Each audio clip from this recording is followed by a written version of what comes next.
Hare Krishna, Hare Rama,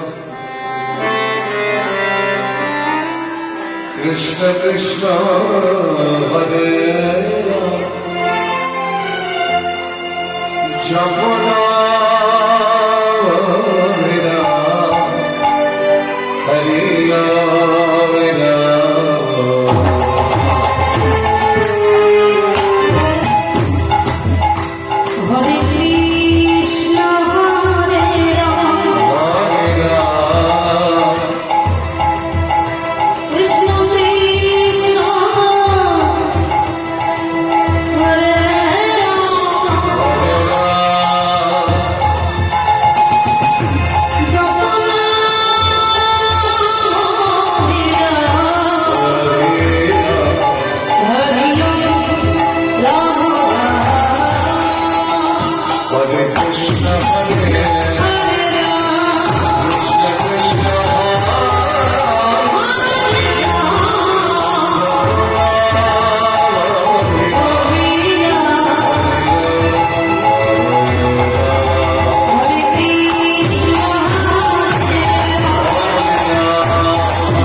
জয় জয়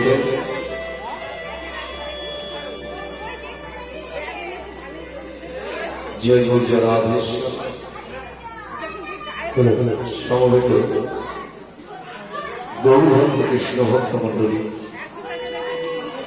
উপস্থিত সকল গৌর অনুরাগী কৃষ্ণ অনুরাগী ভক্তগণ সকলের শ্রীপাদ পদ্মে জানাই শত শত কোটি ধন্যবাদ।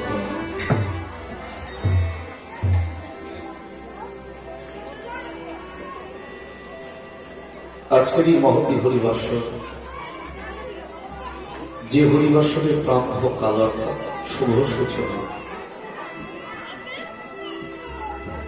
যে কোনো হরিবাসরের প্রথম কীর্তন করতে গেলে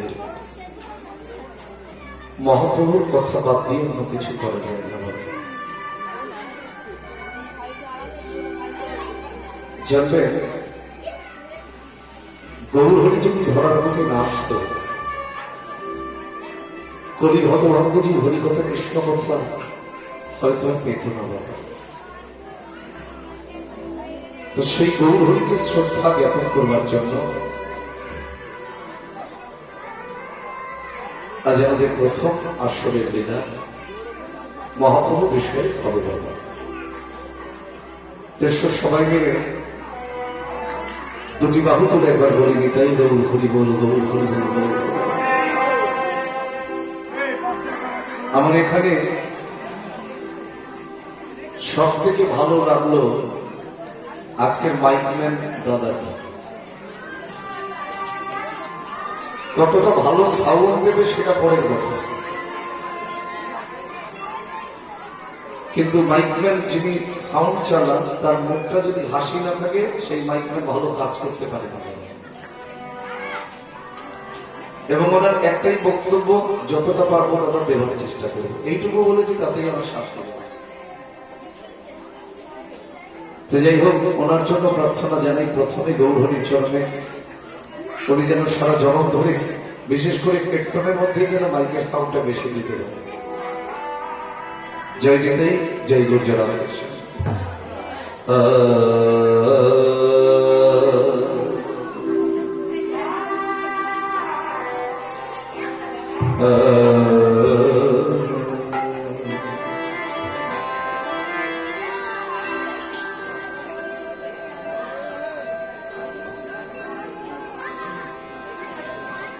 জয়জীবী আজকে গতকাল কি গেল, গতকাল কি ছিল বলো, জোরে বলো। একাদশী। কি একাদশী জানো কি? গতকাল গেল পাপ মোচনী একাদশী। যে করবে তার পাপ মোচন হবে। কালকে একাদশীর মাধুর্যটা কি ছিল? কালকে ছিল অগ্রদ্বীপের সেই মেলা। গেছেন অগ্রদ্বীপ? যে অগ্রদ্বীপের মাটিতে ভক্ত গোবিন্দ ঘোষের জন্য ভগবান নিজের হাতে পিণ্ড দান করেছে,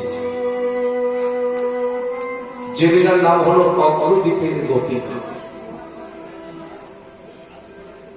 আমাকে যিনি আহ্বান করেছেন, নামটা কি? যে দাদার সঙ্গে তোর কথা হয়, প্রদীপ দা, প্রদীপ প্রামাণিক নাকি বলছেন? আচ্ছা, সেই দাদার সঙ্গে যখন কথা হলো আসার পরে, তো তিনি অগ্রদ্বীপের গোপীনাথের কথাই আমাকে বলেছেন। তা যাই হোক, গতকালকে সেই বিধি ছিল, সেই হিসাব ধরে আজকে আমরা সেই লীলা সাধন করব। তবে সবার আগে ছোট করে একটু গৌরচন্দ্রিকা সাধন করতে হবে, কারণ গৌরচন্দ্রিকা বাদ দিয়ে লীলা সাধন করা যায় না। এসো সবাই একটু গৌরচন্দ্রিকা সাধন করবে।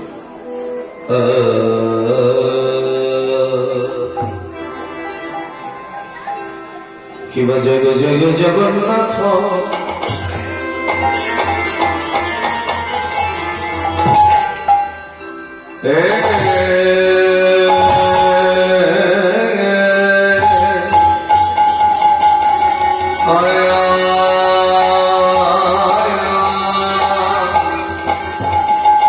Oh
জয় জয় জগন্নাথ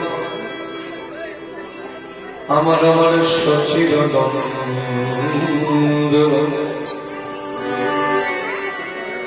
ত্রিভুবন চরণ বন্দ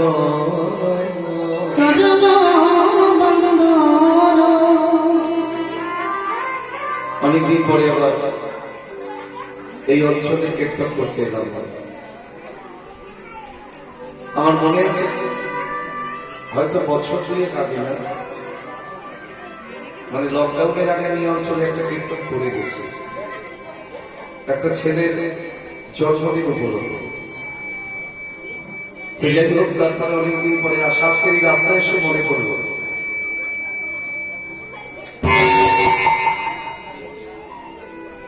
বৈষ্ণব পদকর্তা এক বর্ষে দাঁড়িয়ে বলছেন, জয় জয় জগন্নাথ সচির নন্দন ত্রিভুবন করে যার চরণ সর্বমত পাতা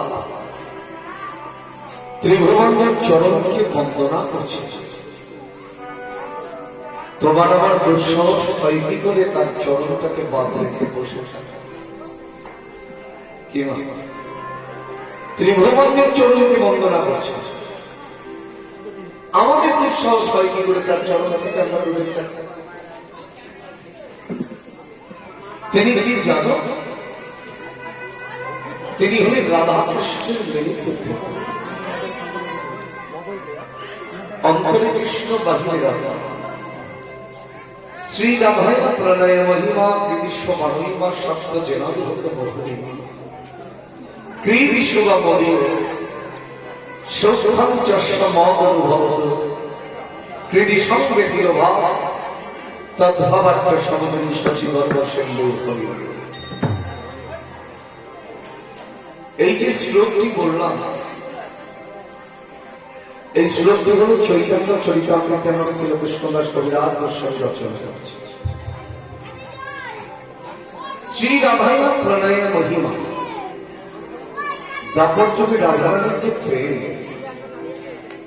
সেই প্রেমটাকে আমার গোবিন্দ অনুভব করতে পারে। কিন্তু দুর্ভাগ্যের বিষয়, ইহ জগৎপথে আমরা রাধারানী আর গোবিন্দের প্রেম অনুভব করে বসে থাকলাম না। আবার জাগতিক জগতের প্রেমের সঙ্গে পরমার্থিক জগতের প্রেমেরও মেলবন্ধন ঘটিয়েছে। কিন্তু সেই রাধা কৃষ্ণের মিলিত প্রভু আমার গৌরহরি কেন আগমন? আগে জানতে হবে গৌর কেন এসেছে। দাপর যদি রাধারানীর যে প্রেম, সেই প্রেমটা গোবিন্দ অনুভব করতে পারে না। একবার চিন্তা করে দেখো, স্বয়ং অনাদি আদি গোবিন্দ যিনি সৃষ্টি স্থিতি লয় প্রলয়ের মালিক, ঈশ্বর পরম কৃষ্ণ সচ্চিদানন্দ বিগ্রহ, অনাদি আদি গোবিন্দ সর্বকারণের কারণ, যিনি সর্বকারণের কারণ, তিনি নাকি রাধারানীর প্রেম কেমন বুঝতে পারবেন না? তার মানে জগৎকে কিভাবে শিক্ষা দিয়েছে? তাই বলি রাধে এই প্রেম আস্বাদিতে যাইব নদিয়া নগরে, শচী করব সিন্ধু মাঝারি জনম লইব, অন্তরে থাকব আমি আর আমার বাইরে থাকবে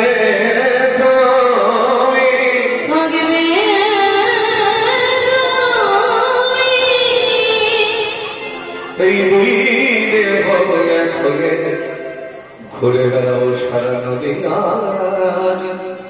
নদিয়া।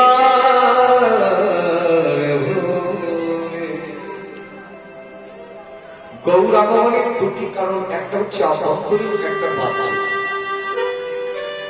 আপনারা যে হরিকথা শুনতে বসেছেন, চিন্তা করতে হবে না। কেউ যদি জিজ্ঞাসা করে, হ্যালো তোমাদের গৌর কেন এসেছে বলতে পারো? তখন তুমি আমি যদি মুখ লুকিয়ে চলে যাই, তাহলে একটা লজ্জা না?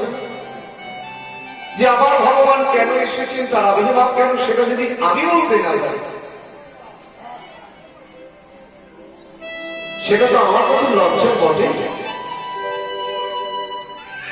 গৌর আগমনের দুটি কারণ, একটা আভ্যন্তরীণ, একটা বাহ্যিক, একটা প্রত্যক্ষ, একটা পরোক্ষ। প্রত্যক্ষ কারণ কি? রাধা প্রেমের ঈশ্বর। আর পরোক্ষ কারণটা কি? সেখানেও কবিরাজেশ্বরী কলম দিয়েছে, অনুগ্রহে ভক্তানের মানুষ সঙ্গে আমি আশ্রিত ভজতে তাদের দৃষ্টিয়া যশ্রুত তৎপর হবে। বাবা, কীর্তন গাইতে গেলে একটু অধ্যয়ন করতে হবে, অধ্যাবসা ছাড়া কীর্তন। এখন যদি কীর্তন শব্দের মানে আমি বুঝতে না পারি, তাহলে কীর্তন করে যাবে। সবার আগে জানতে হবে কীর্তন মানে কি। অনেকে আছে দেখবেন এসেই বলে কীর্তন কি রতন, বলে সেটা তো তা নয়। এটা সবাই জানে কীর্তন কি রতন। কীর্তন শব্দের অর্থ কি? কীর্তন শব্দের অর্থ হল ভগবানের কীর্তিদাতা। এখন আমি যদি আমার কীর্তির কথা বলি, তাহলে তো কীর্তন হল ভগবানের কীর্তিদাতা। সেটা মহাপ্রভু হতে পারে, সেটা আমার গোবিন্দ হতে পারে। একটা দাবচ, একটা করেছি। যদি আমি একা গাই সেটা হবে কীর্তন, যদি সবাই মিলে করা হয় তাকে বলা হয় সংকীর্তন। এখানে তোমরাও আছো আমার সঙ্গে, এই জন্য শ্লোকে বলা হলো আজানো লঙ্কিত ভুজং, ওইটা মহাত্মা তুলে দাঁড়িয়ে আছে। কনকা বলা ও সংকীর্তন কপিতর, যিনি সংকীর্তনের পিতা তিনি হলেন শ্রীকৃষ্ণ চৈতন্য মহাপ্রভু। তো যিনি ভগবান হবেন তিনি তো রাজ সিংহাসনে বসবেন। অন্যটা যুগে ভগবান বসেনি রাজ সিংহাসনে, রামচন্দ্র বসেন, অযোধ্যা রাজা হয়েছে। আমার গোবিন্দ বসেন, কখনো দ্বারকার রাজা, কখনো মথুরা রাজা। তাহলে যিনি ত্রেতা যুগের রাম, যিনি দ্বাপর যুগের অনাদিক আদি গোবিন্দ, তিনি হয়েছেন গৌর হরি। তাহলে অন্যান্য যুগে তিনি রাজ সিংহাসনে বসলেন, কলি যুগে তার এমন কি হলো যে রাজ সিংহাসন তো দূরের কথা, খালি গায়ে খালি পায়ে নদীয়ার মাটিতে দাঁড়ে দাঁড়ে নাম লেখা করে দেখালো। আর ধুলাবালি কাদামে কি এমন দশা। এটাই হচ্ছে পরোক্ষ কারণ গৌরাগমন। ভক্তা ভাব অঙ্গীকার করি গোড়ায় ভক্তের ভাবধারা নিয়ে এসেছেন। বলে দেখি না ভগবান হয়ে তো বসেছিলাম, একটা ভক্ত ভগবানকে পাওয়ার জন্য যে আচরণ করে সেই আচরণটা আমি নিজে করতে পারি। আর না হলে যার অন্তরে কৃষ্ণ বাহিরে রাধা, তার কি আবার কৃষ্ণ বলে কাদার দরকার ছিল না? আমার গৌরী কখনো কাঁদেন, কখনো হাসেন, আবার কখনো ধুলার মধ্যে গড়া করেছে। অনুগ্রহের ভগবানের মানুষ সঙ্গে আমি আশ্রিত, মানে মনুষ্য ধারণ করে এসেছেন জগৎজীবকে শিক্ষা দেওয়ার জন্য। তিনি কি? আজ পদকর্তার পাশে দাঁড়িয়ে কলম ধরেছেন, তিনি আর কেউ নন, নীলা চলে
কি বলছেন গোরা সেই তো বটে